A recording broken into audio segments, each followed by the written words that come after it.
गुरुर्ब्रह्मा गुरुर्विष्णु गुरुर्देवो महेश्वरः गुरुर्साक्षात् परब्रह्म तस्मै श्री गुरुवे नमः। ओम गजाननं भूतगणाधिसेवितं कपितजं फलचारुभक्षणं उमासुतं शोकविनाशकारकं नमामि विघ्नेश्वरपादपङ्कजम्। सच्चिदानन्दरूपाय विश्वोत्पत्त्यादिहेतवे तापत्रे विनाशाय श्रीकृष्णाय वयं नमः। आज हम आपको दशम स्कंद का 23वां अध्याय सुनाते हैं। सो आप सभी अपने मन को एकाग्र करते हुए कथा को श्रवण करेंगे और धर्म लाभ प्राप्त करेंगे। 23वें अध्याय में यज्ञ पत्नियों पर भगवान की कृपा। ग्वाल वालों ने कहा कि नैनाभिराम बलराम तुम बड़े पराक्रमी हो, हमारे चितचोर श्याम सुंदर तुमने बड़े बड़े दुष्टों का संहार किया है। उन्हीं दुष्टों के समान ये भूख भी हमें सता रही है, अतः तुम दोनों इसे भी बुझाने का कोई उपाय करो। श्री सुखदेव जी ने कहा कि परीक्षित, जब ग्वाल वालों ने देव के नंदन भगवान श्री कृष्ण से इस प्रकार प्रार्थना की, तब उन्होंने मथुरा की अपनी भक्त ब्राह्मण पत्नियों पर अनुग्रह करने के लिए ये बात कही। मेरे प्यारे मित्रों, यहाँ से थोड़ी दूर पर वेदवादी ब्राह्मण स्वर्ग की कामना से आंगिरस नाम का यज्ञ कर रहे हैं। तुम उनकी यज्ञशाला में जाओ। ग्वाल वालों, मेरे भेजने से वहाँ जाकर तुम लोग मेरे बड़े भाई भगवान श्री बलराम जी का और मेरा नाम लेकर कुछ थोड़ा सा भात भोजन की सामग्री मांग लाओ। जब भगवान ने ऐसी आज्ञा दी, तब ग्वालवाल उन ब्राह्मणों की यज्ञशाला में गए और उनसे भगवान की आज्ञा के अनुसार ही अन्न मांगा। पहले उन्होंने पृथ्वी पर गिरकर दंडवत प्रणाम किया और फिर हाथ जोड़कर कहा, पृथ्वी के मूर्तिमान देवता ब्राह्मणों, आपका कल्याण हो। आपसे निवेदन है कि हम ब्रज के ग्वाले हैं। भगवान श्री कृष्ण और बलराम की आज्ञा से हम आपके पास आए हैं। आप हमारी बात सुने। भगवान बलराम और श्री कृष्ण गौएं चराते हुए यहाँ से थोड़ी ही दूरी पर आए हुए हैं। उन्हें इस समय भूख लगी है और वे चाहते हैं कि आप लोग उन्हें थोड़ा सा भात दे दें। ब्राह्मणों, आप धर्म का मर्म जानते हैं। यदि आपकी श्रद्धा हो तो उन भोजनार्थियों के लिए कुछ भात दे दीजिए। सज्जनों, जिस यज्ञ दीक्षा में पशु बलि होती है उसमें और श्रोत्रामणि यज्ञ में दीक्षित पुरुष का अन्न नहीं खाना चाहिए। इनके अतिरिक्त और किसी भी समय किसी भी यज्ञ में दीक्षित पुरुष का भी अन्न खाने से कोई दोष नहीं है। परीक्षित, इस प्रकार भगवान के अन्न मांगने की बात सुनकर भी उन ब्राह्मणों ने उस पर कोई ध्यान नहीं दिया। वे चाहते थे स्वर्ग आदि तुच्छ फल और उनके लिए बड़े बड़े कर्मों में उलझे हुए थे। सच पूछो तो वे ब्राह्मण ज्ञान की दृष्टि से थे बालक ही, परंतु अपने को बड़ा ज्ञानबद्ध मानते थे। परिचित, देश काल अनेक प्रकार की सामग्रियाँ भिन्न भिन्न कर्मों में विनियुक्त मंत्र अनुष्ठान की पद्धति ऋतिज ब्रह्मा आदि यज्ञ कराने वाले अग्नि देवता यजमान यज्ञ और धर्म, इन सब रूपों में एकमात्र भगवान ही प्रकट हो रहे हैं। वे ही इंद्रियातीत पर ब्रह्म भगवान श्री कृष्ण स्वयं ग्वाल वालों के द्वारा भात मांग रहे हैं। परंतु इन मूर्खों ने, जो अपने को शरीर ही मान बैठे हैं, भगवान को भी एक साधारण मनुष्य ही माना और उनका सम्मान नहीं किया। परीक्षित, जब उन ब्राह्मणों ने हाँ या ना कुछ नहीं कहा तब ग्वाल वालों की आशा टूट गई। वे लौट आए और वहाँ की सब बात उन्होंने श्री कृष्ण तथा बलराम जी से कह दी। उनकी बात सुनकर सारे जगत के स्वामी भगवान श्री कृष्ण हंसने लगे। उन्होंने ग्वालों को समझाया कि संसार में असफलता तो बार बार होती ही है, उससे निराश नहीं होना चाहिए। बार बार प्रयत्न करते रहने से सफलता मिल ही जाती है। फिर उनसे कहा, मेरे प्यारे ग्वाल वालों, इस बार तुम लोग उनकी पत्नियों के पास जाओ और उनसे कहो कि राम और श्याम यहाँ आए हैं। तुम जितना चाहोगे उतना भोजन वे तुम्हें देंगी। वे मुझसे बड़ा प्रेम करती हैं। उनका मन सदा सर्वदा मुझ में लगा रहता है। अब की बार ग्वालवाल पत्नीशाला में गए। वहाँ जाकर देखा तो ब्राह्मणों की पत्नियाँ सुंदर सुंदर वस्त्र और गहनों से सज धज कर बैठी हैं। उन्होंने द्विज पत्नियों को प्रणाम करके बड़ी नम्रता से ये बात कही, आप विप्र पत्नियों को हम नमस्कार करते हैं, आप कृपा करके हमारी बात सुने। भगवान श्री कृष्ण यहाँ से थोड़ी ही दूरी पर आए हुए हैं और उन्होंने हमें आपके पास भेजा है। वे ग्वालवाल और बलराम जी के साथ गौवे चराते हुए इधर बहुत दूर आ गए हैं। इस समय उन्हें और उनके साथियों को भूख लगी है, आप उनके लिए कुछ भोजन दे दें। परीक्षित, वे ब्राह्मणियाँ बहुत दिनों से भगवान की मनोहर लीलाएं सुनती थीं। उनका मन उनमें लग चुका था। वे सदा सर्वदा इस बात के लिए उत्सुक रहती थी किसी प्रकार श्री कृष्ण के दर्शन हो जाएं। श्री कृष्ण के आने की बात सुनते ही वे उतावली हो गई। उन्होंने बर्तनों में अत्यंत स्वादिष्ट और हितकर भोज्य, भक्ष्य, लेह और चोसे चारों प्रकार की भोजन सामग्री ले ली तथा भाई बंधु पति पुत्रों के रोकते रहने पर भी अपने प्रियतम भगवान श्री कृष्ण के पास जाने के लिए घर से निकल पड़ी। ठीक वैसे ही जैसे नदियाँ समुद्र के लिए क्यों न हो, न जाने कितने दिनों से पवित्र कीर्ति भगवान श्री कृष्ण के गुण, लीला, सौंदर्य और माधुर्य आदि का वर्णन सुन सुनकर उन्होंने उनके चरणों पर अपना हृदय निछावर कर दिया था। ब्राह्मण पत्नियों ने जाकर देखा कि यमुना के तट पर नए नए कुपोलों से शोभायमान अशोक वन में ग्वाल वालों से घिरे हुए बलराम जी के साथ श्री कृष्ण इधर उधर घूम रहे हैं। उनके सांवले शरीर पर सुनहला पीताम्बर झिलमिला रहा है, गले में वनमाला लटक रही है, मस्तक पर मोर पंख का मुकुट है, अंग अंग में रंगीन धातुओं से चित्रकारी कर रखी है, नए नए कपोलों के गुच्छे शरीर में लगाकर नटका सा वेश बना रखा है। एक हाथ अपने सखा ग्वाल बाल के कंधे पर रखे हुए हैं और दूसरे हाथ से कमल का फूल नचा रहे हैं।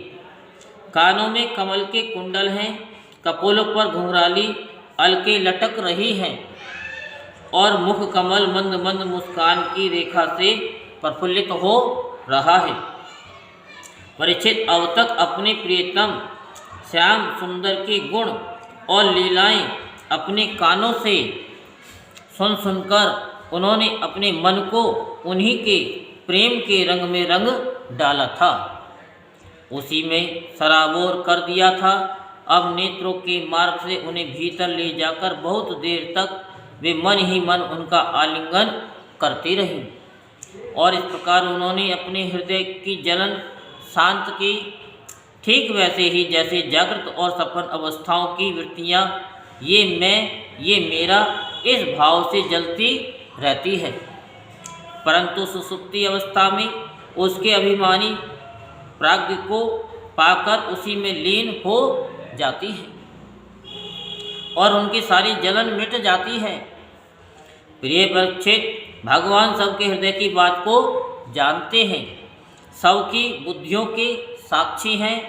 उन्होंने जब देखा कि ये ब्राह्मण पत्नियां अपने भाई बंधु और पति पुत्रों के रोकने पर भी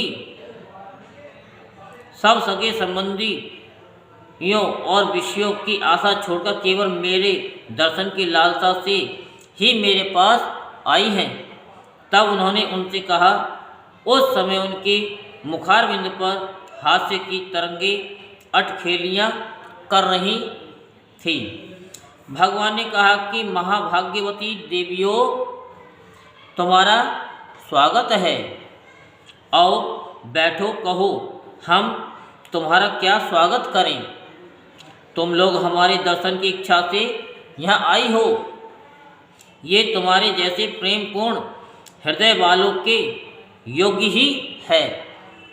इसमें संदेह नहीं है कि संसार में अपनी सच्ची भलाई को समझने वाले जितने भी बुद्धिमान पुरुष हैं, वे अपने प्रियतम के समान ही मुझसे प्रेम करते हैं, और ऐसा प्रेम करते हैं जिसमें किसी प्रकार की कामना नहीं रहती, जिसमें किसी प्रकार का व्यवधान, संकोच, छिपाव, दुविधा या द्वेष नहीं होता। प्राण, बुद्धि, मन, शरीर, स्वजन, स्त्री, पुत्र और धन आदि संसार की सभी वस्तुएं जिसके लिए और जिसकी सानिध्य से प्रिय लगती हैं, उस आत्मा से, परमात्मा से, मुझ श्री कृष्ण से बढ़कर और कौन प्यारा हो सकता है। इसलिए तुम्हारा आना उचित ही है। परंतु अब तुम लोग मेरा दर्शन कर चुकी हैं। अब अपनी यज्ञशाला में लौट जाओ। तुम्हारे पति ब्राह्मण ग्रस्त हैं, वे तुम्हारे साथ मिलकर ही अपनी यज्ञ पूर्ण कर सकें। ब्राह्मण पत्नी ने कहा कि अंतर्यामी श्याम सुंदर, आपकी ये बात निष्ठुरता से पूर्ण है। आपको ऐसी बात नहीं कहनी चाहिए। श्रुतियाँ कहती हैं कि जो एक बार भगवान को प्राप्त हो जाता है, उसे फिर संसार में नहीं लौटना पड़ता। आप अपनी ये वेदवाणी सत्य कीजिए। हम अपने समस्त सगे संबंधियों की आज्ञा का उल्लंघन करके आपके चरणों में इसलिए आई हैं कि आपके चरणों से गिरी हुई तुलसी की माला अपने केशों में धारण करें। स्वामी, अब हमारे पति, पुत्र, माता पिता, भाई, बंधु और स्वजन संबंधी हमें स्वीकार नहीं करेंगे। फिर दूसरों की तो बात ही क्या है। वे शिरोमणि, अब हम आपके चरणों में आ पड़ी हैं। हमें और किसी का सहारा नहीं है, इसलिए अब हमें दूसरों की शरण में न जाना पड़े, ऐसी व्यवस्था कीजिए। श्री कृष्ण ने कहा कि देवियों, तुम्हारे पति, पुत्र, माता पिता, भाई, बंधु कोई भी तुम्हारा तिरस्कार नहीं करेंगे।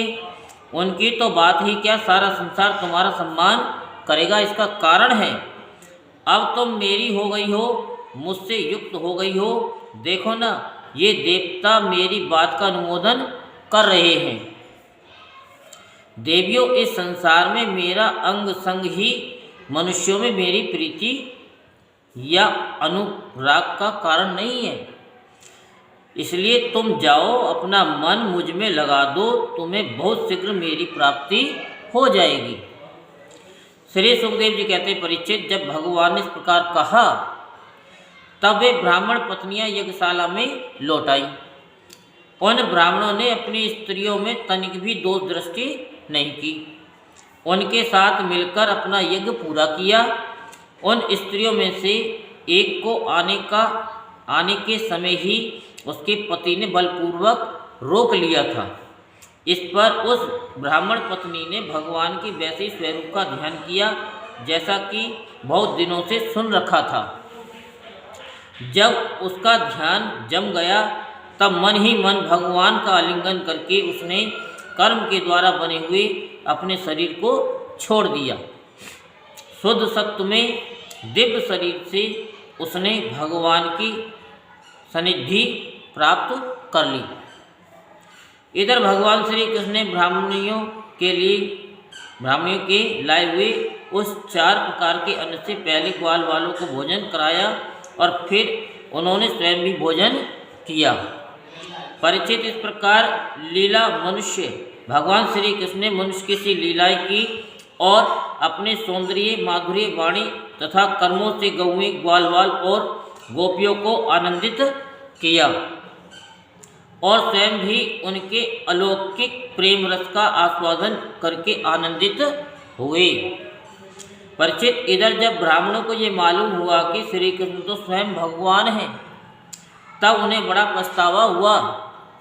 वे सोचने लगे कि जगदीश्वर भगवान श्री कृष्ण और बलराम जी की आज्ञा का उल्लंघन करके हमने बड़ा भारी अपराध किया है। वे तो मनुष्य की सी लीला करते हुए भी परमेश्वर ही हैं। जब उन्होंने देखा कि हमारी पत्नियों के हृदय में तो भगवान का अलौकिक प्रेम है और हम लोग उससे बिल्कुल रीते हैं, तब वे पछता कर अपनी निंदा करने लगे। वे कहने लगे कि हाय, हम भगवान श्री कृष्ण से विमुख हैं। बड़े ऊंचे कुल में हमारा जन्म हुआ है। गायत्री ग्रहण करके हम द्विजाति हुए। वेद अध्ययन करके हमने बड़े बड़े यज्ञ किए, परंतु वे सब किस काम का? धिक्कार है, धिक्कार है। हमारी विद्या व्यर्थ हो गई, हमारे व्रत बुरे सिद्ध हुए। हमारी इस बहु ज्ञाता को धिक्कार है। ऊंचे वंश में जन्म लेना, कर्म कांड में निपुण होना किसी काम का न आया। हमें बार बार धिक्कार है। निश्चय ही भगवान की माया बड़े बड़े योगियों को भी मोहित कर लेती है। तभी तो हम कहलाते हैं मनुष्यों के गुरु और ब्राह्मण, परंतु अपने सच्चे स्वार्थ और परमार्थ के विषय में बिल्कुल भूले हुए हैं। कितने आश्चर्य की बात है, देखो तो सही। यद्यपि ये स्त्रियां हैं, तथापि जगत गुरु भगवान श्री कृष्ण में इनका कितना अगाध प्रेम है, अखंड अनुराग है। उसी से इन्होंने गृहस्थी की बहुत बड़ी फांसी भी काट डाली, जो मृत्यु के साथ भी नहीं कटती। इनके न तो द्विजाति के योग्य यज्ञोपवीत आदि संस्कार हुए हैं और न तो इन्होंने गुरुकुल में ही निवास किया है, न इन्होंने तपस्या ही की है और न तो आत्मा के संबंध में ही कुछ विवेक विचार किया है। उनकी बात तो दूर रही, इनमें न तो पूरी पवित्रता है और न तो शुभ कर्म ही है। फिर भी समस्त योगेश्वरों के ईश्वर पुण्य कीर्ति भगवान श्री कृष्ण के चरणों में इनका दृढ़ प्रेम है और हमने अपने संस्कार किए हैं, गुरुकुल में निवास किया है, तपस्या की है, आत्मानुसंधान किया है, पवित्रता का निर्वाह किया है तथा अच्छे अच्छे कर्म किए हैं। फिर भी भगवान के चरणों में हमारा प्रेम नहीं है। सच्ची बात है कि हम लोग गृहस्थी के काम धंधों में मतवाले हो गए थे, अपनी भलाई और बुराई को बिल्कुल भूल गए थे। अहो, भगवान की कितनी कृपा है। भक्त वत्सल प्रभु ने ग्वाल वालों को भेजकर उनके वचनों से हमें चेतावनी दी, अपनी याद दिलाई।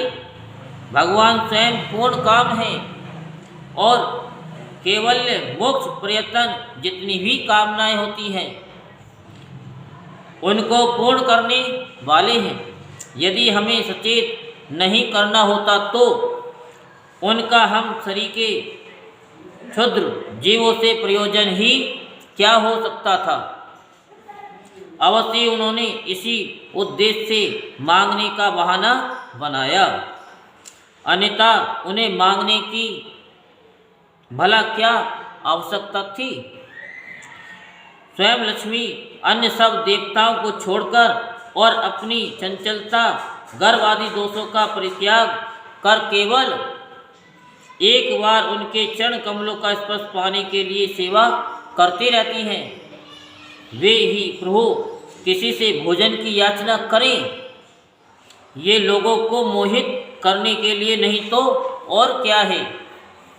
देश काल पृथक पृथक सामग्रियाँ उन कर्मों में विनियुक्त मंत्र अनुष्ठान की पद्धति ऋतिज अग्नि देवता यजमान यज्ञ और धर्म सब भगवान के ही स्वरूप हैं। वे ही योगेश्वरों के भी ईश्वर भगवान विष्णु स्वयं श्री कृष्ण के रूप में यदुवंशियों में अवतीर्ण हुए हैं। ये बात हमने सुन रखी थी, परंतु हम इतने मूढ़ हैं उन्हें पहचान न सके। ये सब होने पर भी हम धन्याति धन्य हैं, हमारे अहोभाग्य हैं, तभी तो हमें वैसी पत्नियां प्राप्त हुई हैं। उनकी भक्ति से हमारी बुद्धि भी भगवान श्री कृष्ण के अविचल प्रेम से युक्त हो गई है। प्रभु, आप अचिंत्य और अनंत ऐश्वर्य के स्वामी हैं। श्री कृष्ण, आपका ज्ञान अवाध है।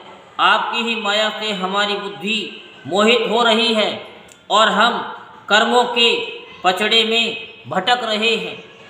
हम आपको नमस्कार करते हैं। वे आदि पुरुषोत्तम भगवान श्री कृष्ण हमारे इस अपराध को क्षमा करें, क्योंकि हमारी बुद्धि उनकी माया से मोहित हो रही है और हम उनके प्रभाव को न जानने वाले अज्ञानी हैं। परीक्षित, उन ब्राह्मणों ने श्री कृष्ण का तिरस्कार किया था, अतः उन्हें अपने अपराध की स्मृति से बड़ा पश्चाताप हुआ और उनके हृदय में श्री कृष्ण बलराम के दर्शन की बड़ी इच्छा हुई थी, परंतु कंस के डर के मारे वे उनका दर्शन करने न जा सके। यहीं पर श्रीमद्भागवत महापुराण के 10वें स्कंद का 23वां अध्याय संपूर्ण होता। बोल वृंदावन बिहारी लाल की जय, बोल बांके बिहारी लाल की जय। जय श्री राधेश्याम, जय जय श्री राधेश्याम, जय जय श्री राधेश्याम।